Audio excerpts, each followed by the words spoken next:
Iz štampe je izašao novi 274. broj Sokolačkih novina, u kojima donosimo bogat sadržaj za mjesece april i maj.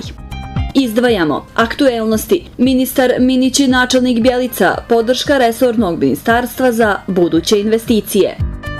Ministar spoljne trgovine i ekonomskih odnosa u Savjetu ministara Bosne i Hercegovine Staša Košarac, romanijska kuća promocija proizvoda i kapaciteta ovih prostora.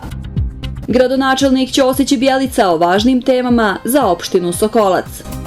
Od aktuelnosti još izdvajamo. Obilježeno 27 godina od egzodusa sarajevskih Srba. Predsjednik Srbije Aleksandar Vučić obećao novčanu pomoć opštini Sokolac.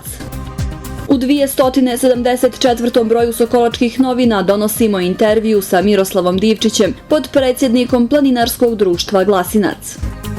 Društvo, nagrade za učenike Srednjoškolskog centra Vasilije Ostroški, Milica Borovčanin nastavlja da niže uspjehe.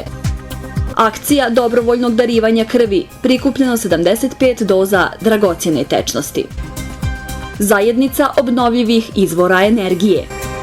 Privreda, ministar Minić u posjeti porodičnom gazdinstvu Zoranović. U Sokocu održano savjetovanje uzgajivača ovaca i koza iz Republike Srpske. Kultura, filmska premijera u Sokocu, Republika Srpska borba za slobodu, autora Borisa Malagurskog. Priredba polaznika ustanove za predškolsko vaspitanje i obrazovanje. Sport, kad je Sokolac bio mali Montevideo. Odbojkašice Glasinca nisu izborile opstanak u prvoj ligi Republike Srpske. Izdvajamo Isidora Borovčanin među 17 najboljih na Evropskom prvenstvu u Španiji. Sokolačke novine po cijeni od 2 konvertibilne marke možete kupiti u prodajnim objektima štampe u gradu.